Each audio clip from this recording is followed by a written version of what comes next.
કાઠિયાવાડની ધરતી.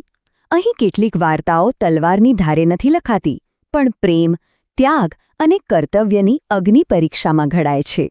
તો ચલો આજે આપણે એવી જ એક અમર ગાથામાં ડૂબકી મારીએ, હોથલ અને ઓઢાની કથા. આ એ ગાથા છે જેમાં એક બાજુ માતૃભૂમિનો પોકાર છે તો બીજી બાજુ એક દૈવી બંધન. શૂરવીર ઓઢા અને રહસ્યમય હોથલની આ કથામાં મિલન પણ વિયોગ જેવું છે, અને એક વચન, એ વચન જ બધું નક્કી કરે છે. ચાલો આ અદ્ભુત કથાની શરૂઆત કરીએ. તો આપણી વાર્તા શરૂ થાય છે કચ્છની ઠકરાત કિયોર કંકડાણાથી. 8 મહિનાના લાંબા ગાળા પછી વીર ઓઢોજામ પોતાના 200 ઘોડેસવારો સાથે વતન પાછો ફરે છે. આખું નગર એના સ્વાગતમાં જાણે હિલોળે ચડ્યું છે. ઓઢાના મોટા ભાઈ હોથીજામની પત્ની છે મિણલદે. જ્યારે એ પોતાના દિયર ઓઢાને જુએ છે ને, તો એની જુવાની અને એનું શૌર્ય જોઈને એનું મન હાથમાં જ નથી રહેતું. ઓઢો જાણે સાક્ષાત કામદેવ. એના રૂપ આગળ તો સૂરજ પણ ઝાંખો લાગે. ઓઢાના રૂપથી અંજાયેલી મિણલડે બહાનું કાઢીને ઓઢાને પોતાના ઓરડામાં બોલાવે છે. ઓઢાનો મોટો ભાઈ હોથી, એ તો ભોળો માણસ, એને પોતાની પત્નીના ઈરાદાની ક્યાંથી ખબર હોય? એ તો ઓઢાને કહે છે, જા તારી નવી ભાભીને મળી આવ. પણ મિણલદેના મનમાં તો કંઈક જુદું જ રંધાઈ રહ્યું હતું.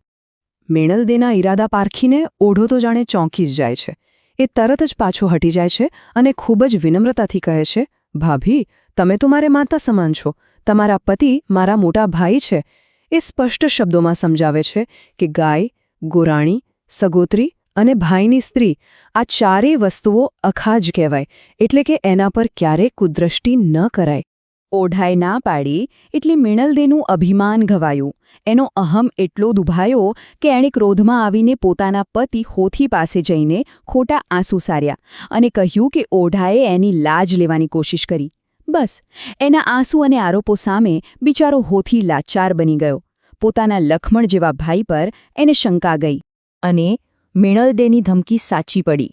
એક ખોટા આરોપને કારણે કિયોર કંકડાણાના હૃદય જેવા ઓઢાને કાળા કપડાં અને કાળો ઘોડો આપીને દેશવટો આપવામાં આવ્યો.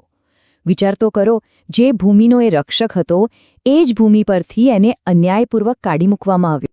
વતનથી તિરસ્કૃત થયેલો ઓઢો પોતાના મામાના દીકરા વિસળદેવ વાઘેલાના રાજ્ય પીરાણા પાટણ એટલે કે આજના ધોળકામાં આશરો લેવા પહોંચે છે. પણ ત્યાં જે દ્રશ્ય જુએ છે ને, એ સાવ અજીબ હતું. એ જુએ છે કે વિસળદેવ પોતાની થાળીમાં અનાજને બદલે ધૂળ નાખીને ખાઈ રહ્યો છે. ઓઢાએ કારણ પૂછ્યું તો ખબર પડી કે નગર સમૂહનો રાજા બાંભણિયો એની 7 વીસુ એટલે કે 140 સાંઢિયા ચોરી ગયો છે, અને વિસળદેવે પ્રતિજ્ઞા લીધી છે કે જ્યાં સુધી સાંઢિયો પાછી નહીં આવે ત્યાં સુધી અન્ન નહીં ખાય. બસ આટલું સાંભળતા જ વફાદાર ઓઢો તરત જ વચન આપે છે કે પારકર જઈને એ સાંઢિયો પાછી લાવશે. પોતાના 200 માણસો સાથે ઓઢો પારકરના રણમાં એક તળાવ કિનારે આરામ કરતો હોય છે. ત્યાં જ બળબડતા બપોરે દૂરથી એક રહસ્યમય એકલવાયો ઘોડેસવાર આવતો દેખાય છે. એના ભાલાની અણી જાણે આકાશને વીંધી રહી હતી, અને એના ચહેરા પર ગજબનું તેજ હતું. પેલો અસવાર આવીને ઓઢાના માણસોને લલકારે છે અને પછી એક ખીજડાના ઝાડના થડમાં એવું તીર મારે છે કે ઓઢાના 200 યોદ્ધા ભેગા મળીને પણ એને હલાવી નથી શકતા. અને પછી પેલો અજાણ્યો યોદ્ધો પોતે જઈને એ તીરને એવી રીતે ખેંચી કાઢે છે જાણે માખણમાંથી વાળ કાઢ્યો હોય. આ જોઈને ઓઢો અને એના માણસો તો આભા જ બની ગયા. ઓઢો સમજી ગયો કે આ કોઈ સામાન્ય માણસ નથી. એણે ખૂબ જ આદરથી એ અસવારને નીચે ઉતારીને એનું નામ પૂછ્યું. યોદ્ધાએ પોતાને સાંગણ નગામરાનો દીકરો એકલમલ કહ્યો. ખબર નહીં કેમ, પણ એ નામ સાંભળતા જ ઓઢાના દિલમાં જાણે હેતનું પૂર આવ્યો. બંને એકબીજાને કસુંબો પીવડાવ્યો અને જાણે 2 શરીર પણ એક આત્મા બની ગયા. આ દોહો એમની દોસ્તીનું સાચું વર્ણન કરે છે. જાણે જન્મોજન્મનો સંબંધ હોય એમ બંનેના હૈયા એક થઈ ગયા. વાતમાં ખબર પડી કે એકલામલ પણ બાંભણિયાની સાંઢીઓ પાછી લેવા જ નીકળ્યો હતો. બસ પછી તો શું, બંને ભાઈબંધ બનીને સાથે નગર સમૂહ તરફ ઉપડ્યા. ઓઢો અને એકલમલ બંને મળીને નગર સમૂહ પર હુમલો કરવા નીકળી તો પડ્યા, પણ એમની આ ભાઈબંધીની કસોટી હવે એક મોટા રહસ્યથી થવાની હતી. રાતના અંધારામાં એકલમલ એકલો જ ગઢનો મહાકાય દરવાજો ઉખાડીને ફેંકી દે છે ઓઢાના રાજપૂતો સાંઢીઓને બહાર કાઢવામાં નિષ્ફળ જાય છે ત્યારે એકલમલ પોતાની ચતુરાઈથી બધી સાંઢીઓને બહાર લઈ આવે છે અને જ્યારે બામણિયાની સેના પાછળ પડે છે ત્યારે પણ એ એકલો જ એમની સામે પહાડ બનીને ઊભો રહે છે. જ્યારે દુશ્મન સેનાપતિ દરિયાલ ખાન એને ઓઢો સમજીને લલકારે છે ત્યારે એકલમલ કેટલી નમ્રતાથી જવાબ આપે છે. એ કહે છે કે હું તો ઓઢાનો એક સામાન્ય સૈનિક છું. આ સાંભળીને ઓઢાનું હૈયું ગર્વથી ફૂલી જાય છે. એકલમલની શક્તિ જોઈને દુશ્મનો પણ હારીને પાછા જતા રહે છે. સાંઢીઓ પાછી મળી ગઈ અને હવે વિદાયનો સમય આવ્યો. પણ જતાં જતાં એકલમલ જે દોહા બોલે છે એ કોઈ ભાઈબંધ માટે નહીં પણ કોઈ પ્રેમી માટે હોય એવા લાગે છે. ઓઢાના મનમાં એક શંકા જાગે છે. એનું દિલ માનવા તૈયાર નથી અને પોતાના ઘોડા જંબુમોરને એકલમલની પાછળ જવા દે છે. ઓઢાનો ઘોડો એને છખાસર સરોવર પાસે લઈ જાય છે અને ત્યાં એ જે દૃશ્ય જુએ છે એ જોઈને એના પગ નીચેથી જમીન સરકી જાય છે. સરોવરના ચોખ્ખા પાણીમાં એક અપ્સરા જેવી સ્ત્રી પોતાના લાંબા કાળા વાળ પાણી પર ફેલાવીને સ્નાન કરી રહી હતી. ઓઢાને જોતાં જ પેલી સ્ત્રી પાણીમાં સંકોચાઈ જાય છે અને એનો મધુર અવાજ સંભળાય છે, ઓઢા જામ, ત્યાં જ ઊભા રહો. હું તમારો ભાઈબંધ એકલમલ નથી, હું તો હોથલ છું. આ શબ્દ સાંભળીને ઓઢો તો જાણે પથ્થરો બની ગયો. પછી હોથલ બધી વાત કરે છે. એ એક દેવી છે, એક પદ્મણી, જેણે પોતાના પિતાના વેર માટે પુરુષનો વેશ લીધો હતો. હવે એની પ્રતિજ્ઞા તો પૂરી થઈ ગઈ, પણ એ ઓઢાને એક શરત મૂકે છે અને આ શરત જ આખી કથાનો આધાર છે. શરત એ હતી કે એની સાચી ઓળખ દુનિયાથી હંમેશા છુપાવી રાખવી પડશે. જે દિવસે આ રહસ્ય ખુલશે એ દિવસે એ હંમેશ માટે જતી રહેશે અને ક્યારેય પાછી નહીં આવે. ઓઢો પ્રેમમાં હતો. એણે શરત સ્વીકારી લીધી. બંનેએ કંડરાના ડુંગરોમાં લગ્ન કરી લીધા. 10 વર્ષ જાણે 10 દિવસની જેમ વીતી ગયા. એમને 2 દીકરા પણ થયા, જખરા અને જેસળ. એમનું જીવન એકદમ સુખી હતું. પણ એક દિવસ ચોમાસાના વાદળો ઘેરાયા અને મોર ટહુકા કરવા લાગ્યા. બસ એ મોરનો ટહકો સાંભળીને ઓઢાના દિલમાં પોતાના વતન, પોતાની જન્મભૂમિ કચ્છ માટે એક અસહ્ય વેદના જાગી.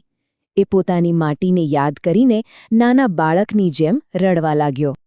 હોથલ એને ખૂબ સમજાવે છે, પણ ઓઢો કહે છે કે હરણ પોતાનું જંગલ નથી ભૂલતું અને માણસ પોતાની જન્મભૂમિને મર્યા પછી જ ભૂલી શકે છે.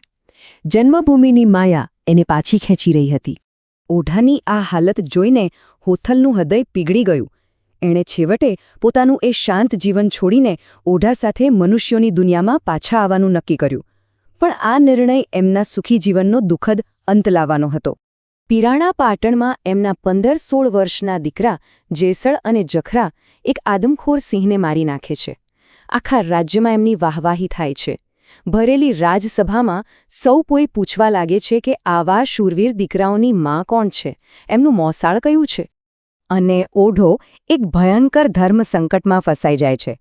એક તરફ હોથલને આપેલું વચન, એનું પ્રેમ, અને બીજી તરફ પોતાના દીકરાઓનું ગૌરવ અને એમની ઓળખનો સવાલ. એ ખોટા જવાબો આપીને વાત ટાળવાનો બહુ પ્રયત્ન કરે છે, પણ સભામાં કોઈ માનવા તૈયાર જ નથી. અને છેવટે એના પોતાના જ દીકરાઓ એના પર તલવાર તાણીને સત્ય જાણવા મજબૂર કરે છે. હૈયા પર પથ્થર મૂકીને ઓઢો પોતાનું વચન તોડી નાખે છે. એ જાહેરાત કરે છે કે એના દીકરાઓની માં કોઈ સામાન્ય સ્ત્રી નહીં પણ સ્વયં દેવી હોથલ પદ્મણી છે. આખો દરબાર જય જયકાર કરી ઉઠે છે. પણ એ જય જયકાર ઓઢાના કાને નથી પડતો. એને ખબર હતી કે એણે શું ગુમાવી દીધું છે. જ્યારે એ ઘરે પહોંચે છે ત્યારે હોથલ ત્યાં નથી. ખાલી એક ચિઠ્ઠી પડી છે જેમાં લખ્યું છે, આપણો સાથ આટલો જ હતો. વચન તૂટતા જ હોથલ હંમેશ માટે અદૃશ્ય થઈ ગઈ હતી. હોથલ કંડરાના ડુંગરમાં પાછી જઈને ચોગણ બની ગઈ અને ઓઢો એના વિરહમાં આખી જિંદગી તડપતો રહ્યો. બંને જીવતા હતા પણ હંમેશા માટે અલગ થઈ ગયા. એમના મિલનનો સૂરજ ફરી ક્યારે ઉગ્યો નહીં. હોથલ અને ઓઢાની આ ગાથા આપણને એક સવાલ પૂછે છે.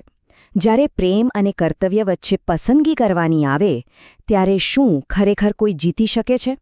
ઓઢાએ પોતાના પુત્રોનું સન્માન જીત્યું પણ પોતાનો પ્રેમ હંમેશ માટે ગુમાવી દીધો. અને આમ કાઠિયાવાડની ધરતીએ એક વધુ અમર પણ અધૂરી પ્રેમગાથાને પોતાના દિલમાં સમાવી લીધી.